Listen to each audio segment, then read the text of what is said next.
What's going on, guys? Kades here. Welcome back to another weapon guide. Today we're basically taking a look in one of the new artifact weapons, that is this one, GROVEKEEper. So mainly this build is meant for ZVZ, so I'll show you a ZVZ build guide, but as well for GVGs. I don't know if you would want to use it, but either way, as a tank I'll show you the full build of everything that you need. So basically the first thing is Hellion Hood. For every tank I like Hellions always, so we go with the smoke bomb and with a quick thinker. If not, then I have two more helmet options. Either way, for ZVZ we go with Knight helmet. So basically whenever we engage or see any abilities going on you, you just use your D ability, and it's basically a crowd control, and you get resistance by 67 and make target immune to any discipline effects like pulls, fears, knockbacks, and so on and so forth for 10 seconds. As well, this effect applies to your allies in around 5-meter radius, something like that. In my opinion, the best thing for ZVZs, so go with that. And then we go with toughness or CC increased duration. That depends either way. If you feel like you're a bit too squishy, go with toughness. My personal preference is the authority, that increases CC duration, so all your spells are 5% longer. As well, there's the last option, Guardian Helmet, that you can use. So basically it reduces the damage you save by 60%. And expense also reducing your damage and heal power, but you don't care about those both things because you're a tank.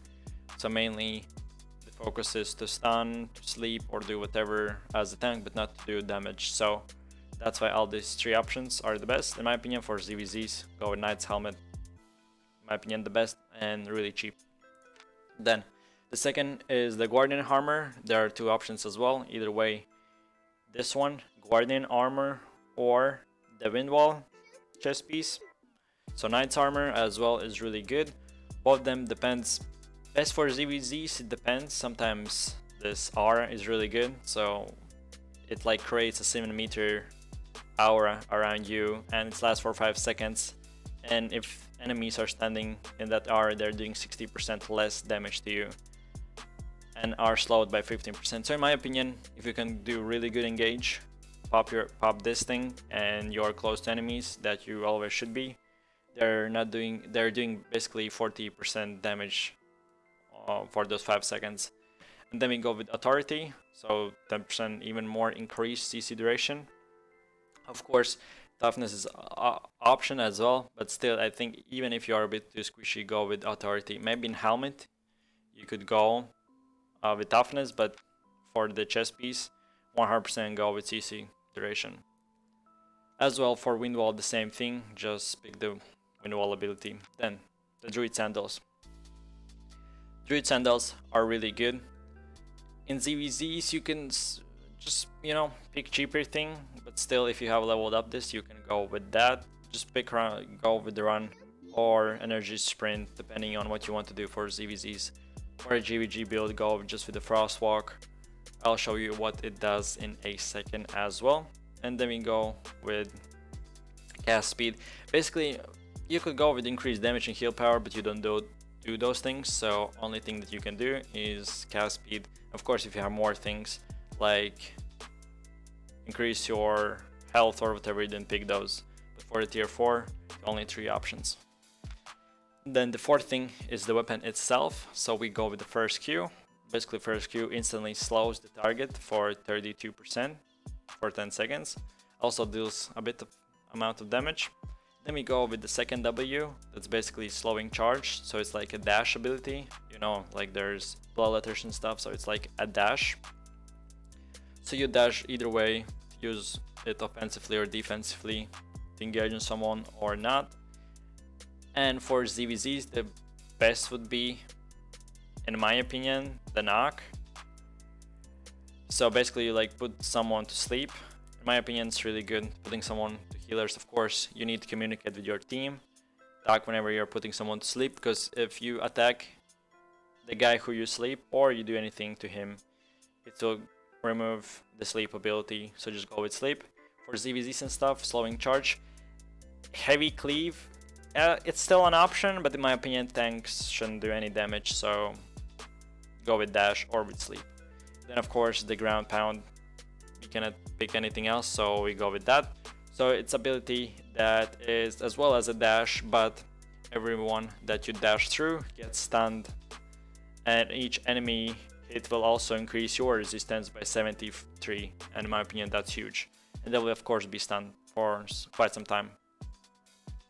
As well, the main thing for this is so basically it isn't a dash like it is in normal hammers.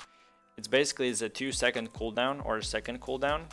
So basically a cast time is 40 seconds, and then you need to wait like a second, and basically you can jump to someone and basically just not make him sleep but make him stunned. So like, you know, there's a great hammer that is a dash and everyone sleeps. So basically it's something like that. It's just a jump through. There isn't a dash ability, but you just jump and it does the same basically thing, stuns everyone. But it's one of the best weapons for ZVZ because of that big range and that jump ability. Because whenever you have a great hammer, you can still, like, enemies can still maybe counter those abilities, but this one is really hard to counter because you could be running and then just on your shot caller call out or whatever, just turn around, right away jump and stun huge amount of people. So yeah, we go with that, and we go with that for more normal attacks. Your attack stuns the enemy. As well, sometimes tanks even run out of energy, so go either way for energy, or that for normal attacks your crowd control effect is increased by 50%. In my opinion, either way, crowd control or this stunning strike is good. Of course, if you really run out of mana and if the fight's really long, go with energetic. So we'll go off our mount and I'll demonstrate all of these abilities so you can see. So basically Q is just a target Q. Like I said, W is a dash, so we just dash and we are either way offensively or defensively to run from someone or to kill someone. Sometimes also the weapon isn't like shiny or whatever because it's like bugs out. So if your thing isn't shiny and it's at least 0.2, just unequip, equip, so it can be shiny and good looking. So basically the huge E ability I'll show you. So I press now and you saw like a huge leap, and everyone that I basically hit is stunned.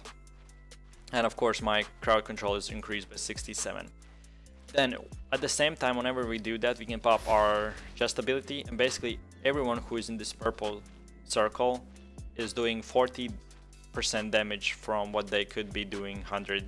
So basically even by more than 2 times reducing enemies attack damage. Then the helmet is a D ability, so basically you can see it's like a shiny thing, so you are immune to a lot of things and your resistance is increased as well. And then basically the final thing is the druid sandals. You run and everyone who runs into those freezing things is slowed. It's really good combined with wind wall or with some other ability. So in my case I would leap into them, I would pop this thing, and then I would just run around them and use my druid sandals to slow them. In ZVZs that would be a different case. In ZVZs you usually want to engage and then go back because enemies will start hitting you. So what you do, you leap into them, pop this aura, then pop your discipline immunity and basically run back, and whoever will want to chase you, stun you or whatever will be slowed a bit. So that's good. And then for consumables, that's optional. Either way, sandwich if you need that 15% health, or omelet in my case that I really like, so your cooldowns are lower. And potions, in my opinion, my most favorite one is poison because it's still, with all of the nerfs and stuff, is doing huge amount of damage and can put pressure to someone. For ZVZs, 100% go with sticky. Sticky is really powerful and really strong. And then I'll show you, so basically with Guardian Helmet, it's basically the same thing, only whenever you pop your stone skin, all damage that you would save is only doing a 40%. So basically all the same thing is all of the helmets. You just pop your thing, you can see there's like shields around you, everyone who is hitting you is basically wasting their time doing 2 times less health. And then Hellion Hood. Hellion Hood works more with Druid Sandals. I like Druid Sandals always because either way you can, for ZVZ, just put the run or energetic. Of course it's a bit more expensive, but still, in my opinion, really cheap. Looking at other, I think like this 4.3 I bought like for 50,000 I think. So basically the main thing that you do whenever you engage someone, you just sleep, do the freezing and go around him, and then when you have your Hellion, just pop, and your enemy and your teammates from range will do huge amount of damage to those guys. And it takes at least 2 or 3 seconds to get out of that thing, so your teammates can do huge amount of damage, frost, fires. You can basically someone pop someone really fast without being able to use any abilities because they are in that Hellion. So you pop your Hellion, use your Druid Sandals, of course. Before that, use your Druid Sandals, then pop your Hellion and just go around him, and your teammates can delete him. Basically that's that. Appreciate everyone for watching, hope you enjoyed. Click like if this was helpful, let me know for more videos, and peace.